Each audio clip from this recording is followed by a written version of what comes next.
Hi, I'm Joel, And I'm Michael. and this is another episode of Nintendo Indirect where we talk about all the newest Nintendo news, rumors, and we have some discussion as well.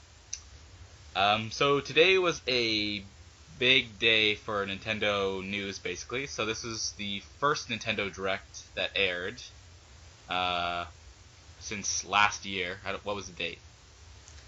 Uh, December 18th, I think, was the last one. Yeah. So it's been a while, and people were like, "Is there new Nintendo Directs? Like, are we gonna get anything?" Especially after Iwata's investor meeting, like everyone was like, "No, no, they're done. They're done." But just the other day, we finally got confirmation that there'd be another one, and there was, and it was really good. So we're gonna just talk about that a bit.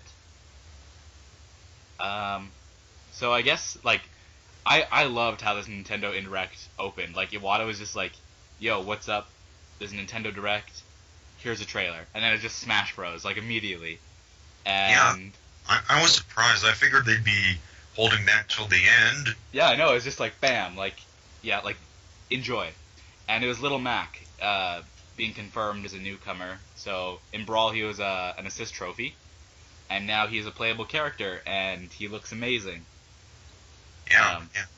They, modified his design from the Wii Punch-Out.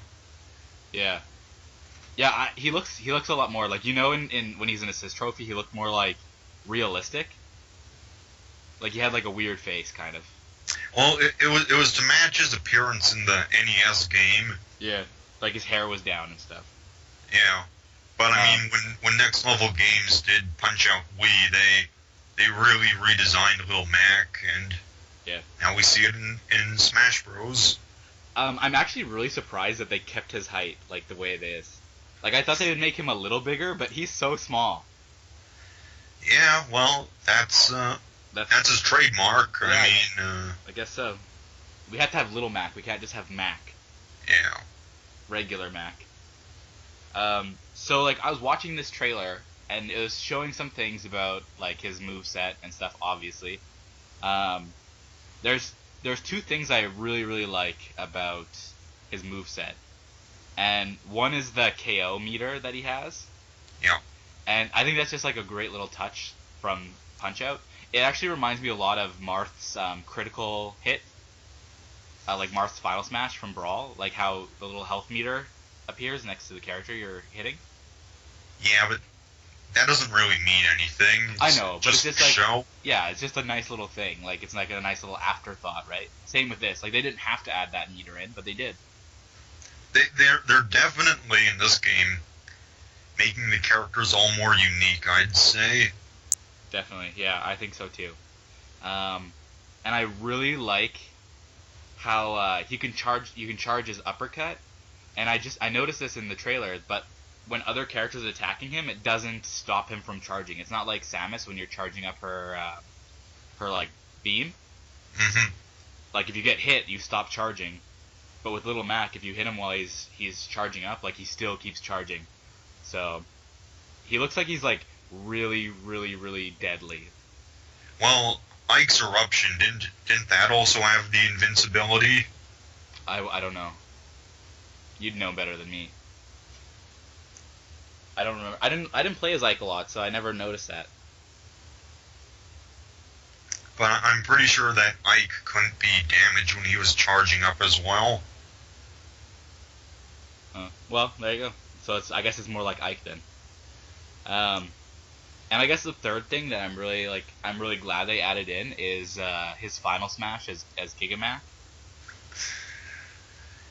Yeah, I mean, with the Punch-Out universe, there's only so much you can do, right? Yeah. So, it makes sense. I kind of hope they add a like an alternate costume for Donkey Kong where he has his boxing gloves from Punch Out. I think that'd be great. Yeah, I guess. Yeah, yeah. I don't know. It, Why not? wouldn't that affect his grabbing animations and Whatever. I stuff? don't care if it clips through. Um, You pretty much know that I just want to play Smash Bros. Like I don't care if it's like the buggiest piece of garbage ever released. Like I just want to play it. well, I hope it's not that. No, you know it won't be. I was reading this article actually, and it's talking about Sakurai's arms. Did you read that one? Yeah, yeah. Now it's getting worse. Yeah, he's probably gonna have to get like robot arms or something like that in order to complete it. Well, he is 50 now, if I'm correct. So He doesn't look like it. Well, he suffers from Benjamin Button syndrome. It just gets younger and younger and younger. I know what I really liked about the trailer, like the reveal trailer, What?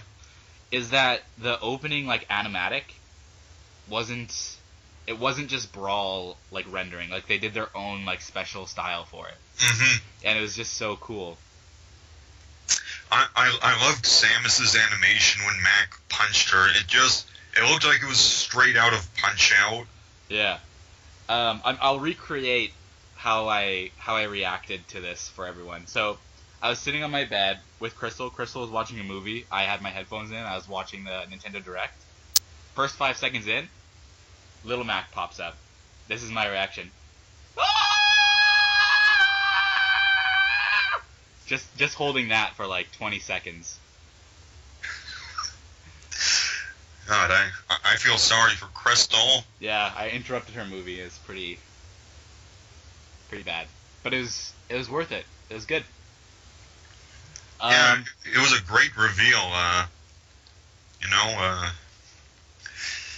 It's much better than having Diddy Kong shown off again.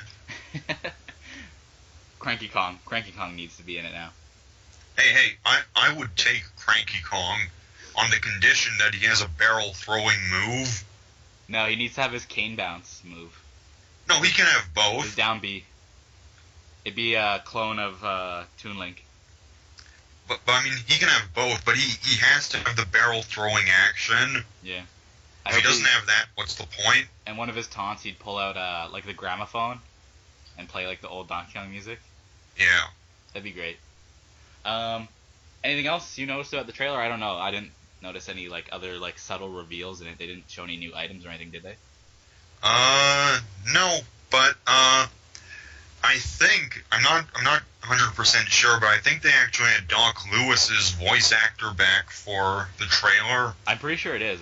I'm like 99% positive that's the So same guy. so I wonder if he's going to have a somewhat substantial role in the final game, because it seems kind of odd to hire him just for that one trailer. Yeah. I guess. I really hope, like, I didn't see him in the background, but I'd hope he'd be like in the background going like, yeah, come on, little Mac. Yeah, get him. Show him your stuff. Uppercut. Jab. Like, just be like really, really interruptive in the game. Like, Maybe Mac will have a secret taunt on the boxing ring stage where Doc Lewis will tell him useless information about his opponents. yeah, it'd be kind of like the snakes little thing. Yeah.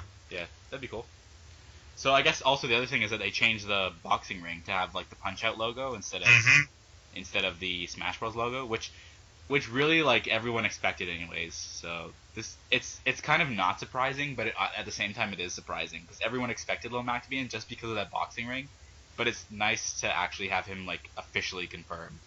Well, I'm just surprised at the lengths they went to hiding it being a Punch-Out stage. Yeah, like changing it. See, now do you believe me that Sakurai intentionally changes things in the game to like to dissuade us from believing certain things? You're damn right he does. But I mean, he left pretty much everything else that made it look like a Punch-Out stage, but he just removed all the Punch-Out fonts and the WVBA logo. Yeah, so you seriously don't think he'd do it for other pictures? That man is like an amazing troll slash like he just plans ahead. Like I told you, he hates spoilers, so he's gonna do everything he can to like hide as much stuff as possible until he wants it revealed. I guess.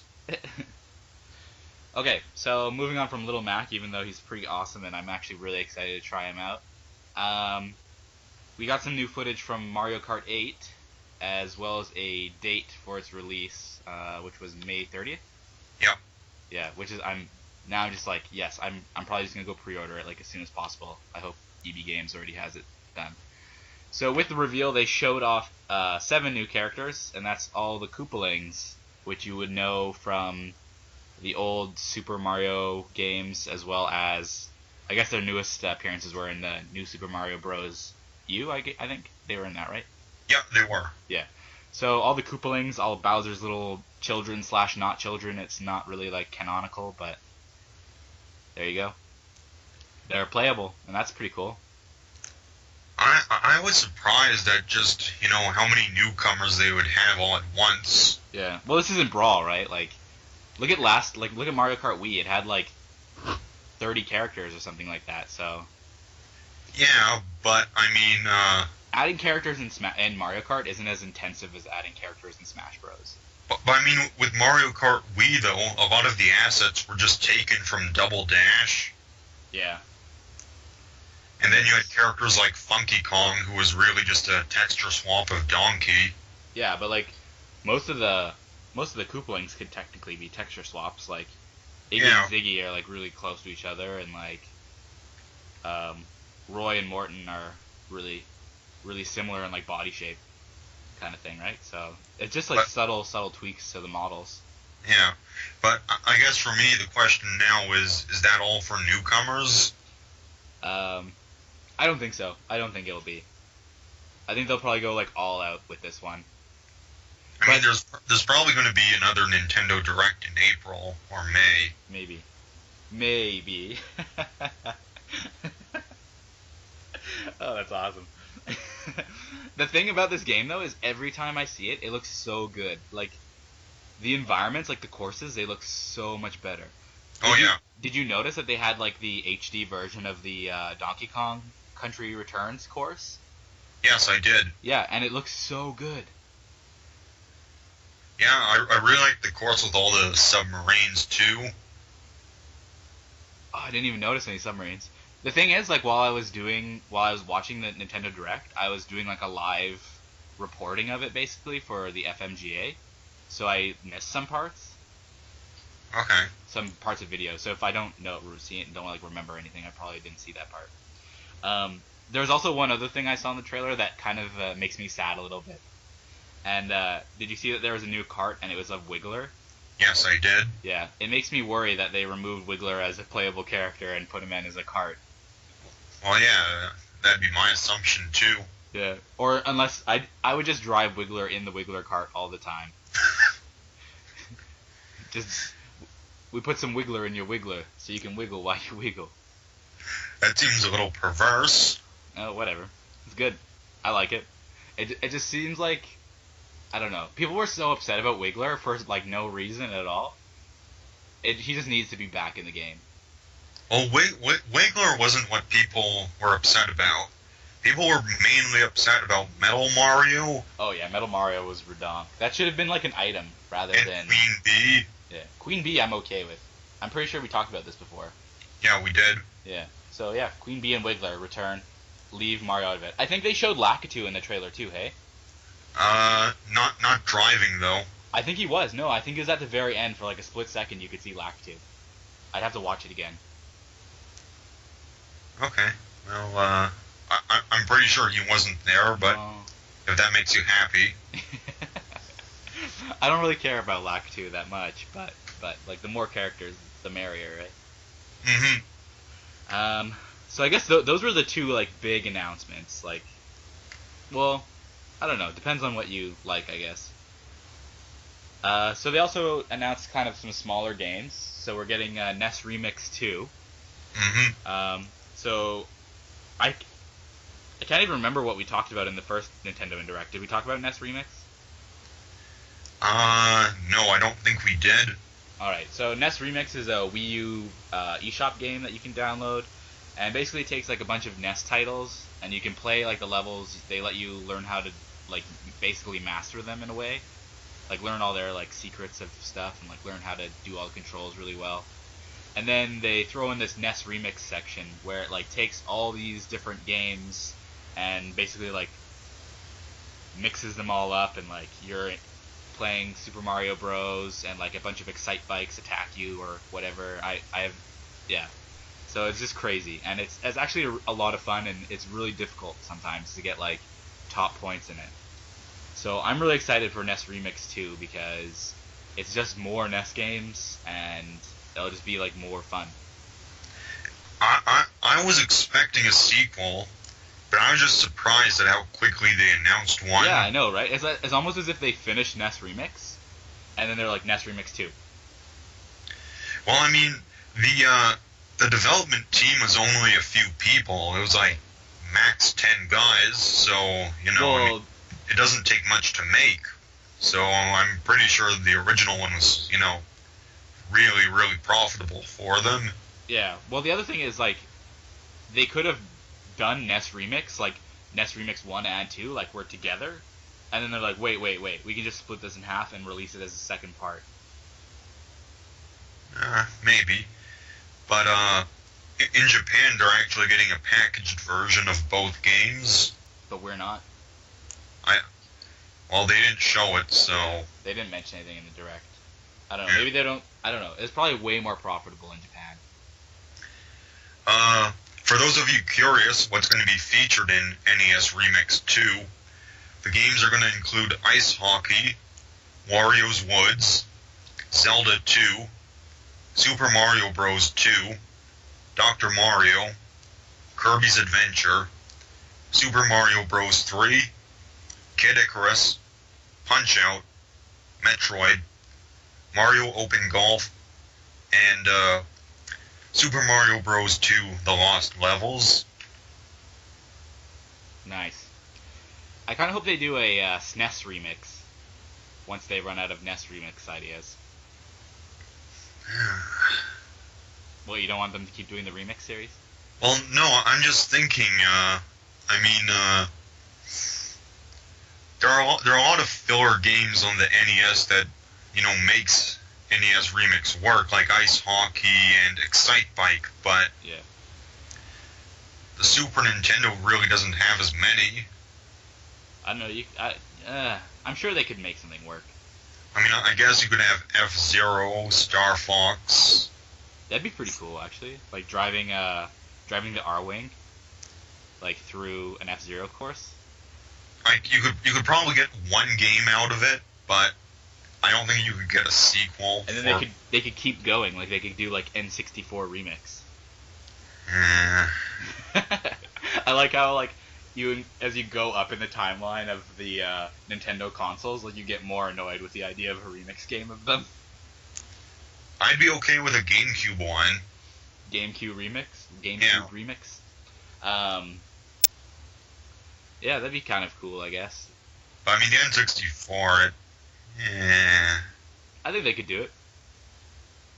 But you know me, I'm pretty like positive when it comes to pretty much anything. yeah. Michael's a lot more realistic than I am.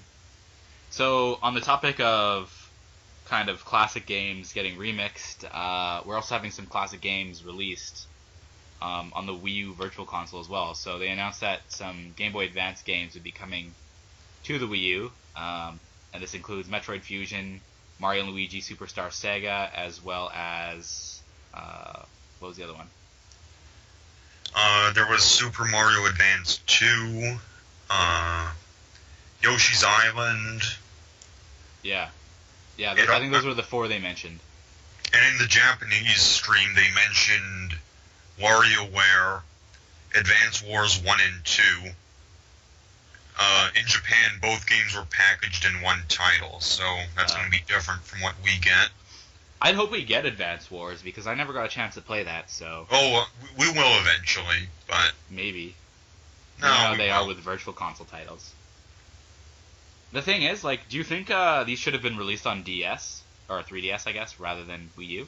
Like, we already have Metroid Fusion on 3DS.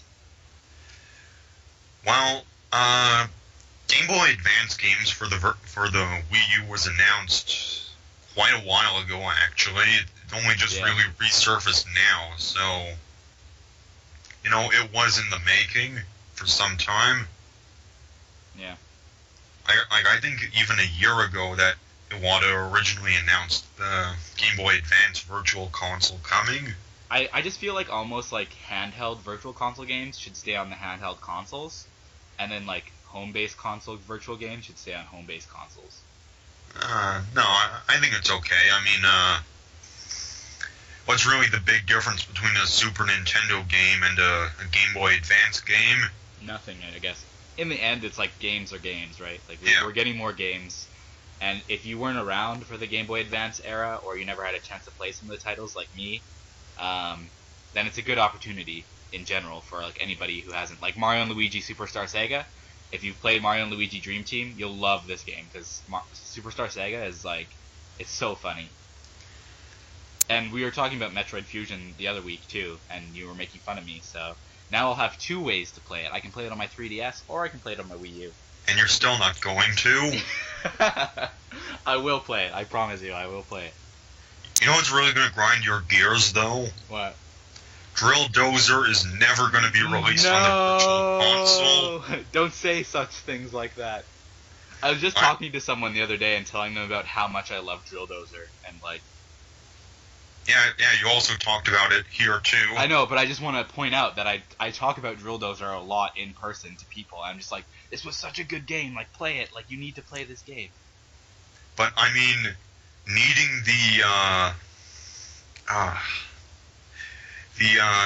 Rumble? Rumble. Didn't it also have a gyroscope in it? No, I don't believe so. It just had a Rumble pack. Well, I guess it could release it. I must have been thinking of something else. Well, if it had Gyro Pack, they could release it. But I know... No, that just seems like it'd be too much programming. Whatever. But it only has a Rumble Pack, which doesn't really, like, serve any point in the game. It's not even very strong. It's like... Yeah, okay, forget my previous statement then. I guess you know it can't what? come out. You know what excites me actually about that? If they release Drill Dozer, and it does well on Virtual Console, Game Freak could go back and be like, hey, why don't we just do the sequel that we planned to do, like, as soon as this game was done, basically. Get a Sin and Punishment 2 scenario? Yeah, oh my god, I would cry. I would actually just cry. Tears of joy. It ain't gonna happen. And this is back to Michael being more realistic and me being too hopeful for things. So since it's one of your favorite games ever, and I guess it's basically a spiritual successor, I guess you should talk about the next point. Alright. What was also shown in the Nintendo Direct was a gameplay trailer for Monolith Soft's X title for Wii U. This game is going to be a spiritual sequel to Xenoblade.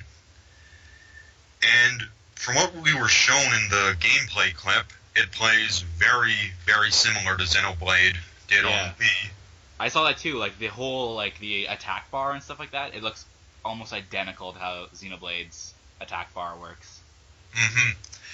I just loved the part where they were fighting that monster, and the guy's like, enough of this, and he just climbs into his mech and nukes the monster. Yeah, it's so OP. But then they fight the giant one, and he's like, enough of this, and goes on foot, and it's kind of like, it reminds me of Xenoblade, like, you know how different characters would attract aggro in Xenoblade?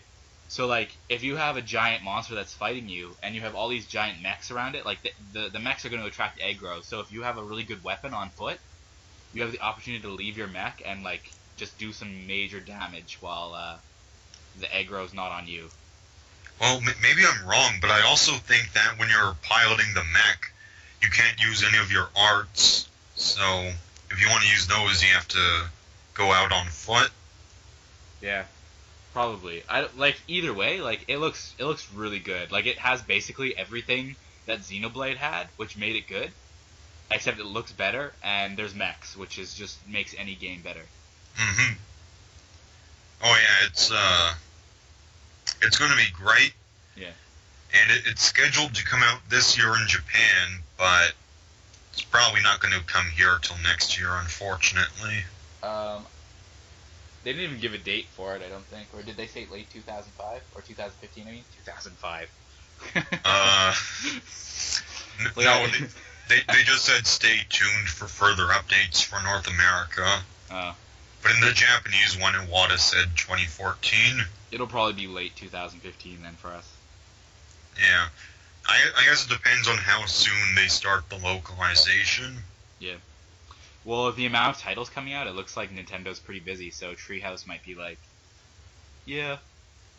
Well, a lot of games get outsourced. Like Fire Emblem is localized by 8-4. Yeah. Do you think maybe they'd get Xseed to localize Xenoblade? Or not Xenoblade, X, since they did Xenoblade? No. No, you don't think Not so? going to happen. Alright. There you go. I guess that conversation's done.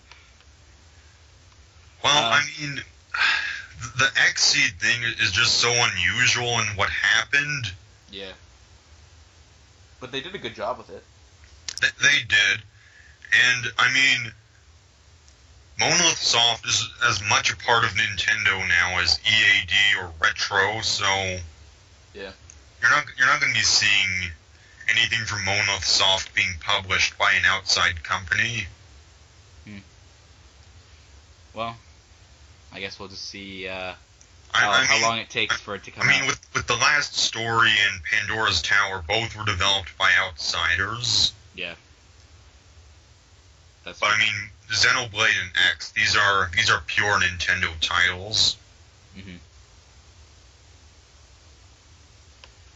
Well, I'm excited for it to come out because it's online, right? So, like me, you, getting some mechs, wreck some dinosaur monsters. Anyways, moving on. So next, we're going to talk a little bit about another one of Michael's favorite game series that is being released. Actually, is released already. And that's Steel Diver Subwars. Okay. It's actually right. it's actually kind of funny though, because like we were just talking about this the other day, and it's like we're just like, oh, like when's this gonna come out? Like nobody knows. Like I didn't even think that it was gonna be out this soon. Well, there's been a rating for it from Australia for a few months now, so it really was only a matter of time. The game had to be finished. Yeah. So it was just really unexpected. It's just like bam, like here's some info on it. Go download it. It's already on eShop. And so yeah, we downloaded it. We played it a bit. Michael played it more than me. I was too busy playing Pokemon, and then he reminded me that it was out. Yeah. Well, this game is quite a bit different from the original Steel Diver. The original game, it was a side scroller where you had to go from one point of the map to the other while avoiding obstacles. But this game is more it's first person and it's more combat focused. I'm trying to remember the phrase he used in the Nintendo Direct. It was like a reactive first-person shooter or something like that. Yeah. But I think the transition worked well. I mean, yeah. Like the fish tank appeal of the original Steel Diver. I mean, realistically, that was just to show, how awesome 3D on the 3DS is. Yeah. But with this, the controls work really well. In the original game, you could only use the touch screen to control your sub. But now in this game, they've changed it so that you can use the touch screen or use the regular control pad and buttons to... Yeah, I really like the control change, because like the touchscreen controls for Steel Diver were kind of like really hard to get used to. Not really hard to get used to, but like it kind of has the same problem with the controls for The Legend of Zelda Spirit Tracks or Phantom Hourglass, right? Like people didn't really like that you have to control the whole game with a touchpad.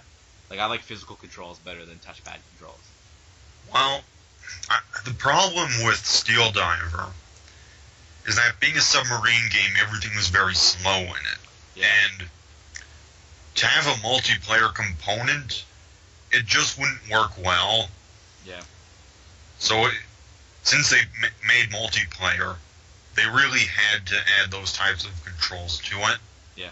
Well, I actually really like the multiplayer as well, because it's more strategic than like most first-person shooters. Like first-person shooters, you see someone, you shoot them, you kill them. This you have to actually kind of react, because like you said, subs are so slow, so you have to kind of think like the other person is thinking and try to move out of the way, like as best as you can as a submarine. Yeah.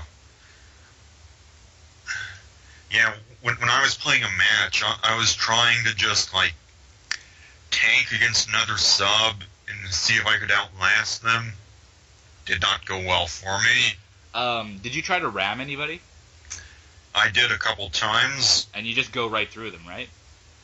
No, you do collide.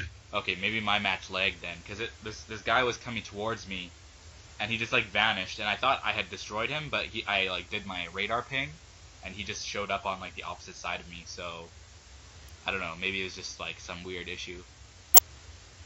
Maybe. But either way, one of my favorite kind of aspects about this, I've been thinking about this since I was playing it, but while you're waiting to go into a match, you have all the players are there, so there's 8 people, there's 4 versus 4, and you have the option to talk to each other, and you use this little Morse code thing. So you type on the touch screen, and you have to do the dots and dashes for Morse code. And it's such a simple little like gimmick, but it's really neat. Like, it really kind of like pushes the whole theme of Steel Diver forward. Yeah. I love it. Like, it takes a long time to type things out, but it's such a neat little gimmick. Oh yeah, and the character designs, they're definitely a lot more cartoony compared to the original game.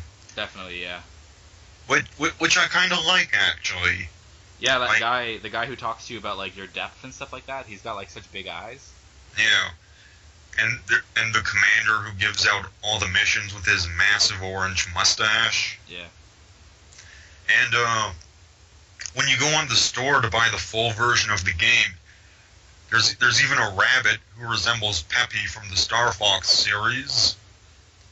I think it's pretty much safe to assume it is Peppy. Well, like, it looks identical to his sprite from Star Fox 2, which was never released, but it's like they just copied his sprite from that game and just pasted it into this game, which I kind of like. But like, the great thing about this game is that the character designer is Takaya Imamura, and he was the character designer for the Star Fox and F-Zero series. So, you can definitely see all the different eccentric characters here in this game. Yeah. I can't remember the name. What's the sub called in Star Fox? Blue Marine? Blue Marine. That'd be a really great tie-in if they had like a secret sub that you could download or you could unlock in Steel Diver, and it's the Blue Marine sub. Yeah, and it includes a crew of Star Fox characters. Yeah, that'd be cool. There are DLC subs, so it could happen. Yeah, there you go. Make it happen, Nintendo. I feel like I say something like that every episode. Yeah, a few times. So along with Steel Diver and the other games, there was some other games talked about. So we got Yoshi's New Island. We're just going to talk about these really quickly. Basically, it features some new items, and basically it looks the same as Yoshi's Island. I'll play it. Not like super excited for it, but I'll play it. Yeah, personally, I was never a big fan of Yoshi's Island, but it's kind of, Yeah. Club Nintendo points. There was also announced Pokemon Trozzy. I've never played a Pokemon Trozzy game. It doesn't interest me. But I know a lot of people like it for like a Pokemon puzzle game spin-off kind of thing. So if you like that kind of thing, cool. That's coming out. Yeah, I mean, it's just another puzzle game with a Pokemon skin. Yeah.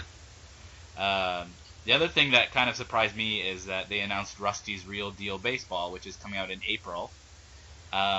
We talked about this one in the first one, right? Yes, briefly. Yeah. So this is an eShop game that Michael mentioned. I never knew about it before, but Michael mentioned it and it's like a baseball mini game collection. And you play demos of these baseball games, and then when you're finished, you have the choice to buy them. They're $4 each, which is pretty much what we talked about when we were originally talking about it, right? Like we were like, oh yeah, probably like $5, 500 yen. So no, they were 400 yen, so I said $4. okay, well there you go. You were right. You're spot on the money. Yeah.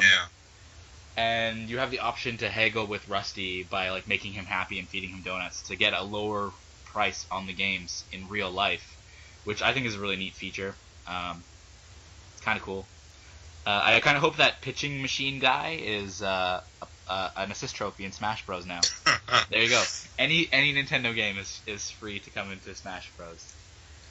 Do you want to know how I knew this game was going to be released? Sure.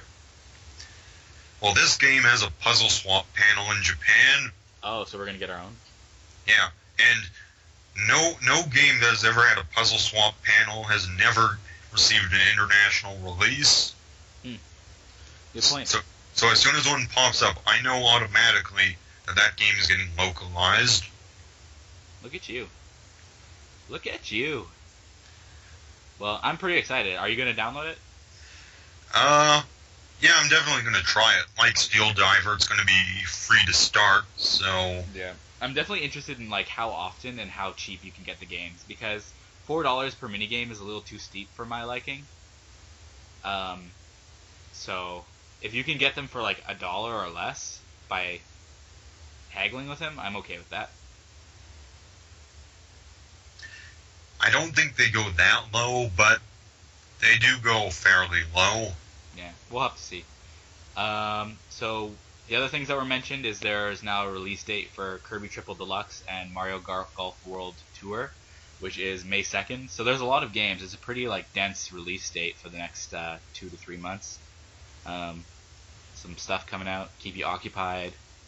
And I guess also to mention that there's some indie dev kind of stuff, and they also showed a new trailer for Bayonetta 2.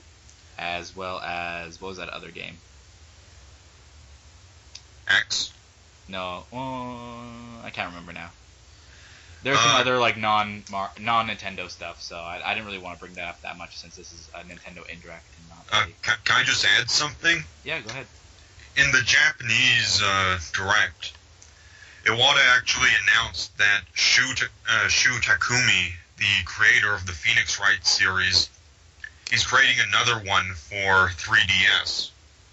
Another Phoenix Wright or another game? Another Phoenix Wright, but he said it's going to play very differently from the other games, so what that's going to be, I have no idea. A Phoenix Wright beat 'em up? Yeah, I don't know. But I just hope it's better than the Miles Edgeworth games. I wasn't a big fan of those. Yeah, I never played any of those. I've only played, I don't even remember what it was. One of the Ace Attorney games for DS, but I never had a chance to get any of the other ones. So how do you feel? There's no Shin Megami Tensei / Fire Emblem stuff released either. I was expecting that actually. Yeah, and there was no Hyrule Warriors trailer, which you also thought there would be. I thought there would be too, actually, because it seems like they'd want to give us more information on that. Well, I was hoping there would be another trailer. But truthfully, it has only been 2 months since we last saw it, so... Yeah. You know, it's not a huge deal. I guess. But I guess we'll if there's going to be another one in April or May, I expect we might see that stuff more than. Well, generally, we get one every 2 months, so... Except for last time. What do you mean last time? Well, it was... What? December, you said? Since last one? I guess that's 2 months. 3 months almost, though. It was less than 2 months. It was the end of December. It just seems like it's been so long since the last one, alright? It feels like it, but it hasn't been. Alright. So I guess that's all we have to talk about for the Nintendo Direct. Which was kind of good. You know what I'm actually really surprised, going back to Nintendo Direct really briefly, that they didn't talk about at all? What? Was Sonic Boom. I guess they figured it had such a big blowout last week, they didn't really need to. So we were going to talk about Sonic Boom if there hadn't been any bigger Nintendo news, and I don't really care about Sonic Boom. I'm not a big Sonic fan. It doesn't really interest me that much, so I'm really thankful that a Nintendo Direct happened, or else we would have been stuck talking about Sonic Boom for 15 minutes. But we'll just quickly go over, I guess. What are your opinions on Sonic Boom? The game doesn't look bad. I mean, it's definitely not your grandpa's Sonic the Hedgehog, but it looks like it has potential.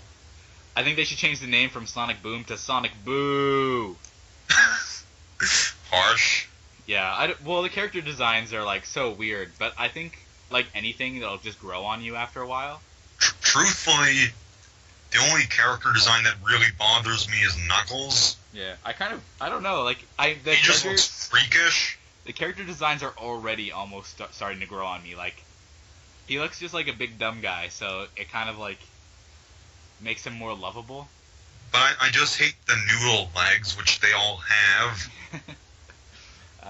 Yeah, I guess. But anyways, it looks good as a game. Like, the environments look really nice, so... If I could rent games still, I'd probably rent Sonic Boom, but I wouldn't buy it.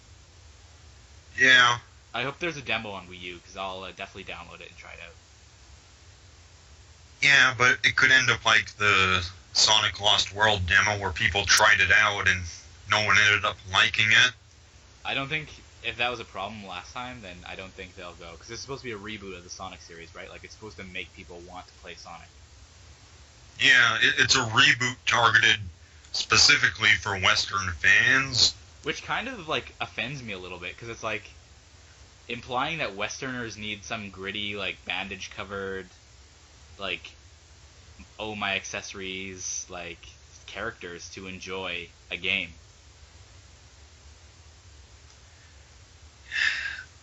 The thing I have about Sonic is that he's always felt like the Poochie of the video game world to me.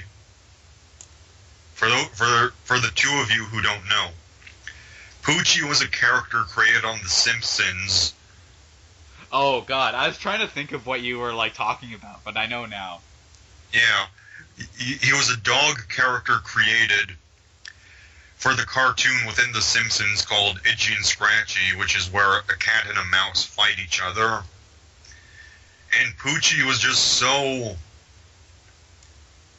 stereotypically, cynically designed. I mean, he was basically everything the 90s was in one little package. He had like a skateboard and he was like, yo, what's up? Yeah. To the extreme! Anyways. Simpsons references in the Nintendo thing. but I mean, to me, Sonic has always been that. Yeah. Yeah, he pretty much is still, like, really 90s. Like, I think it's not the problem with his character design. It's a problem with how his games were and, like, how the storylines of the games were, because they weren't good games, for the most part. Like, the last game I enjoyed from Sonic was maybe Sonic Adventure 2 Battle or Sonic Heroes, even lesser so. But the thing about Sonic, for me, though, was that the Mario series, it's not designed for a specific time. I mean, yeah. Super Mario 3D World it's gonna have the same feel 30 years from now as it does today. Yeah, it's not gonna seem, like, outdated or, like, anything. But when you, like, look at a Sonic game and you're, like, hear him saying, he's like, oh, man, I want a chili cheese dog! Like, you're like, why? Like, what is this? 1994? Yeah. But, I don't know. Anyways, this is more than I wanted to talk about Sonic already. So let's move on. Okay. So Sonic Boom's not even on our list. So, we're just gonna stop. So next we want to talk about increasing Nintendo merchandise, and this kind of throws back to the last two Nintendo Indirects that we did when we talked about Iwata's and Nintendo's plans on increasing the amount of Nintendo merchandise. So just this last week was the Wonderfest held in Japan, which is a big toy festival where they show off a bunch of new like collectible toys and all these new lines and stuff like that. So with that, we got the news that Max Factory, They're the company that makes Figma, Nendoroid, and they make some statues as well under just the Max Factory name. They'll be making a Figma Zero Suit Samus, which goes along really well with the actual Samus Figma. And then they're going to be making a Figma of Link as he's portrayed in A Link Between Worlds for 3DS, which is really cool because I actually really like his design. And recently all the Zelda merch has only been either Toon Link or Skyward Sword / Twilight Princess Link, like the more realistic Link. So it's kind of nice to see like a in-between Link, like he's kind of cartoony but more realistic than Toon Link. You know what I don't get? What? Why didn't they make the character everyone wants? Hilda. Hilda? Oh, I'd be okay with a Hilda Figma. But you never know, they might as well, right? So. I mean, Link in A Link Between Worlds, he's so fugly. I like his character design. That's so hurtful of you to say. But I mean, Hilda looks like a beautiful, dignified woman. Yeah. She's your Zelda waifu? But I mean, Hilda, she's not in that moe territory. I mean, she doesn't look childish like Zelda.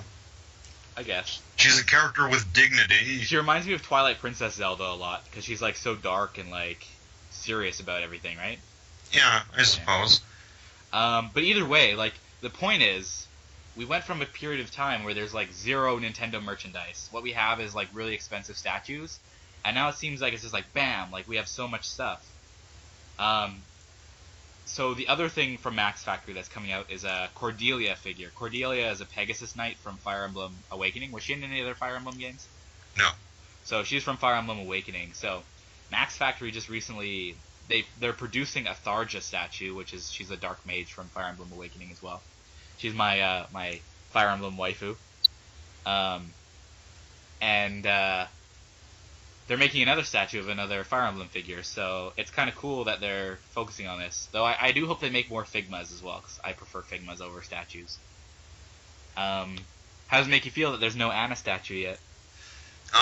It doesn't surprise me, because in 2012, Intelligent Systems, they had a poll for which characters people liked the most, and the top 4 female characters were Lucina, Tharja, Cordelia, and Cordelia's daughter, Severa. So, I mean, it's been pretty much what I was expecting from them. I don't have any opinions on Severa because I haven't recruited Cordelia's. I haven't married Cordelia yet in my game, so. But she is an extreme Sundare character. Oh, really? Yeah, like to the extreme. That's pretty great. So this is really great. So like we're getting all this new merchandise, and then we also have some other stuff that was already announced that's being released too. Actually, with Wonderfest, there's something completely out of the blue. There was hints at it, but we didn't know what it was. So Bandai has a line called Figure Arts, SH Figure Arts, and they also had a two sublines called Monster Arts and D Arts. But I guess D Arts has been collapsed into Figure Arts. So before they released the D Arts, Charizard, Blastoise, Venusaur, and Mewtwo figures, and then there's also pictured a Lucario figure, and he's just recently gone up for pre-order basically, but as a figure art. And then they've also released the Mario figure art with its 2 playsets, I guess, that give it like more options. So that's cool. And then we also have the Luigi Nendoroid, which went up for pre-order a little while ago, which was announced last year, I believe. Yeah. Along with Toon Link, and then the Toon Link Nendoroid was finally shown off as a prototype at Wonderfest this year. And then we also have Connect's Minifigure Series 3, which just came out a couple months ago, which I have actually completed now, which I am pretty proud of. And then we also have the Jakks Pacific Nintendo line coming out sometime this future in the coming months, which we talked about last week. So more or less, there's a ton of Nintendo merchandise that's just like bam, like appeared out of nowhere. And I don't have the money to keep up with it, truthfully. Yeah. What makes me happy is that they're diversifying the franchises which get merchandise, because, I mean, 10 years ago, the idea of there being, a high-quality Samus figure or, Fire Emblem figures. It just wasn't there. Yeah. I mean, I own a set of Exceed a Generation Fire Emblem figures, and I mean, realistically, they're not very good figures. They're poor quality, and They're not poor quality. They're just very fragile. no, Like, I think no, they're fine. Like they've got good detail. they do, but they're the disposable type of figure. They're trading figures, so like you're meant to get some and then trade them with your friends. Yeah. But they're very fragile and they're very fan servicey as well, which I think is hilarious. How can you say they're super fan servicey and have no issue with Tharja? Hey, I didn't say that Tharja's not fan servicey. I just don't like. I mean, Tharja is a million times more fan servicey than all the Exceeded Generation figures. No way, because she's together. just seductive. Like in her posing, she's seductive. I can't help that's just the way she's dressed. But with the Exceeded figures, how do you say it? Exceed. The Exceed Fire Emblem figures, like they're specifically meant for like people to be pervy with. So I don't know, like they're just fan servicey. But they match the character designs. Let's just say that Fire Emblem in general is pretty fan servicey then. Can we agree on that? Kind of yes and no. Well, in Fire Emblem's defense, when you play the games, all you can see are their faces. Yeah, that's true. So, I mean, anything fan servicey comes from outside the games. I guess. Anyways, so yeah, Nintendo merchandise out the wazoo. I'm pretty excited because I collect that stuff. So, lots of presents. Michael, I know what you can get me for my birthday. Yeah. Yeah, we'll see. Okay, so back to Nintendo news, like video game related stuff. I'd like to make a special announcement in that I am so close to completing the national dex in Pokemon that I may finish it today. And along with that, we also got the official confirmation of one of the mythical Pokemon for Pokemon X and Y for 6th gen. How do you say this Pokemon's name? Because I don't even know. Diancie? Yeah, I'd assume that. Diancie. So this is a rock fairy type Pokemon. It was revealed like pretty much when X and Y was released because people hacked the cartridge and found it.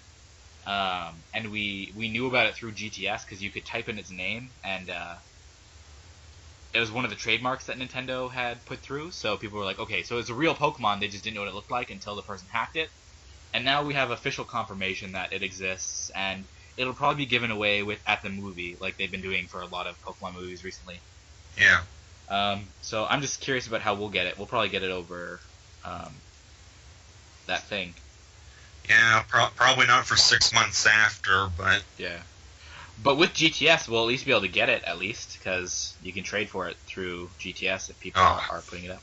People will be asking for insane things to get it, to give one away. But I don't know, because if it comes in a Cherish Ball, because I've been trying to trade my Jirachi away that I got from the spring event, like 2 years ago, and maybe 1 year ago, and it won't let me trade it because it's like, this Pokemon was a gift. Why are you trying to give it away? And like won't let you trade it. So maybe they'll do the same thing for Diancie. I just hate people who spam the GTS looking for stuff like that. Yeah. Well, if you put up a Pokemon for like something, it's usually pretty easy. Like I've been trying to get all the different kinds of Vivillon.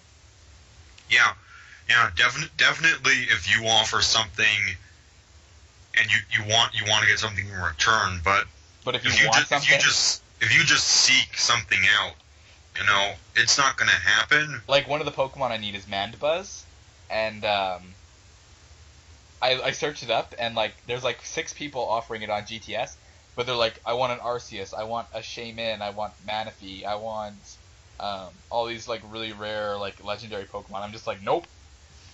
Yeah, and I mean, like, I find the best way to get Pokemon are to breed the Hoenn starters, And I mean, people will trade anything for them. Oh, you think so? Well, that's how I've had success. Oh, maybe I'll put one up then. Because, well, I mean, don't do the Blaziken line, Oh, obviously, yeah, 'cause most people but have that. Mudkip and Treco, I mean, I've had a lot of success with those. Okay, well, I'll try that after we're done this podcast, which is pretty soon after we finish our next point. So this is just going back to Smash Bros. In general. So earlier we talked about Little Mac being confirmed, but there's also some kind of cool news announced during the week before the Nintendo Direct. So Lucario has a new move, which is Double Team. So he didn't have that last in Brawl, did he? No, he did. That was his down B. Okay, well I'm just not good at knowing stuff about Smash Bros. Movesets then. So anyways, his new moveset looks cool. Like I said last time, I really like all the effects that they have for the game so far. Like it's they're really nice. And I know I just said really like 8 times, but they are really nice. Oh yeah, definitely. And the big thing is that a new assist trophy was confirmed, and that's Mother Brain, which is really unexpected and awesome. So Mother Brain is the final boss in Metroid, which was it, Super Metroid? Yep, Metroid and Super. Yeah. And so you call her out, and her big brain tube comes down. Do you think it's when she calls it, the glass is like sealed, or do you think it just comes out broken? I imagine probably it's broken. I imagine that it's sealed, and then you can damage it. Like, you know how she just shoots those little like balls at you? Mm-hmm. Like normally, like before the glass is broken. It'll be like that, but as soon as the glass gets broken from like attacks, she starts doing the I beam, and it's just like and just f's stuff up. But what if people don't attack her then? Maybe it just breaks on its own after a while. I don't know. I mean, assist trophies usually activate pretty quickly. But we did mention earlier how it seems like they're trying to get more like flavor from the games in it. Yeah. So maybe she just stays there for the entire match until she gets broken, and it's just like a big hindrance, because I imagine you wouldn't be able to like walk past her, like you'd have to jump over her, and she just stays there, and she's just gonna keep shooting those little balls at you. You're gonna want her gone, so obviously by breaking the glass and getting her to shoot the I beam a couple times and then making her vanish, that'd be like a good way to make people kind of make her progress, you know? I guess it's possible. Yeah. So, any other stuff you want to talk about Brawl? Or not Brawl, Smash Bros. The new Smash Bros. Well, for all the updates from last week, I think that pretty much covers it. Yeah. Any new characters you thought about adding in? If you Yes, I did. Alright, lay it on me. Alright. Lay it on me, Big Papa. Okay. The first character I'd like to see is Sammy from the Advance Wars series. Alright. And for those of you who've never played Advance Wars, Me. Sammy, she's a commander who commands infantry units, so her design kind of resembles Rambo. She's got the machine gun and the bandolier with all sorts of bullets. And I think if Snake doesn't return, she'd be an excellent fit for recycling his moveset. Oh, I remember what I wanted to talk about regarding this stuff, actually. Okay. You know who would be a great usage of Snake's moveset? Who? Star Wolf. Because, like, he already fights with weapons. If they just gave him Snake's moveset, maybe kept a few of his other moves, but just replaced his, like, real-life military weapons with Star Fox assault weapons, think about how well that would work. Wolf, though, he's pretty unique as he is, though. But he's like, kind of unique, but he's, like, half a clone as well. His B moves are clones, but, I mean, all his A attacks are unique. Yeah, but that's what I'm talking about. They could take, like, Snake's B weapon moves. Like, you know how Snake had the, like, little rocket launcher? Yeah. They could use the rocket launcher from Star Fox Assault. I guess. Like, why not? I If guess. it adds more diversity to the Star Fox characters, then I'm all for that because at the moment I think they're too similar to justify all three of them being there. Well, the big thing I just want is Wolf getting a new Final Smash. Yeah, I completely agree with that as well. I'd love for all of the Star Wolf team to just like appear and like shoot at the stage, like do like a couple passes. Hmm. But I'd also like that to be Falco's final smash too. Like you jump into an R wing and like they're like, yeah. Pew, pew, pew, pew, pew. Well, how much can you really get from, the Star Fox cast for, big attacks like that? Yeah, it's true.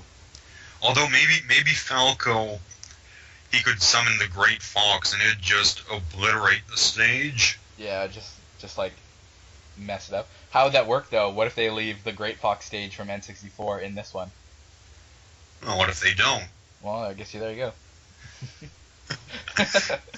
And here's the other thing. Me and Michael talked about this a little bit the other day, but just to raise it as a point of interest in the podcast, I was thinking more about Luma and Rosalina and how they're separate characters. Like they act independently of each other.